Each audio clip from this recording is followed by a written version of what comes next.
IPL 2026 मधील एक थरारक सामना काल गुवाहाटीच्या बारसपारा स्टेडियमवर पार पडला.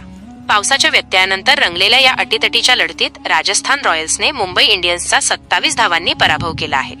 मुंबईचा हा या मोसमातील सलग दुसरा पराभव ठरला, तर राजस्थानने विजयाची हॅट्रिक पूर्ण केली आहे. पावसामुळे हा सामना प्रत्येकी 11 षटकांचा करण्यात आला होता. मुंबईने नाणेफेक जिंकून प्रथम गोलंदाजीचा निर्णय घेतला, पण राजस्थानच्या फलंदाजांनी हा निर्णय चुकीचा ठरवला. सलामीवीर यशस्वी जयस्वालने पुन्हा एकदा आपल्या बॅटची ताकद दाखवली. त्याने अवघ्या 32 चेंडूत 77 धावांची नाबाद खेळी केली, ज्यात 10 चौकार आणि 4 उत्तुंग षटकारांचा समावेश होता.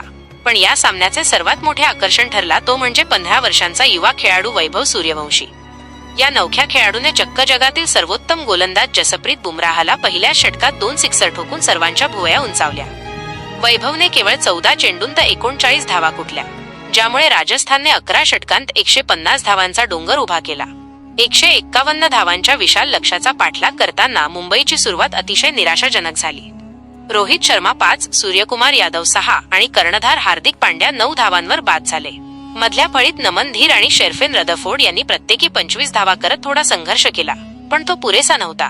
राजस्थानच्या संदीप शर्मा आणि रवी बिश्नोईने प्रत्येकी 2 बळी घेत मुंबईच्या डावाला खिंडार पाडले. अशा पद्धतीने राजस्थान रॉयल्सने 27 धावांनी सामन्यावर कब्जा केला. या विजयासह राजस्थान रॉयल्स आता गुणतालिकेत थेट अव्वल स्थानी पोहोचली आहेत. दुसरीकडे मुंबई इंडियन्ससाठी मात्र चिंतेची बाब आहे, कारण त्यांची महागडी गोलंदाजी आणि प्रमुख फलंदाजांचा फॉर्म मुंबईला अडचणीत आणत आहे. यशस्वी जयस्वालला त्याच्या मॅचविनिंग खेळीसाठी सामनावीर घोषित करण्यात आले.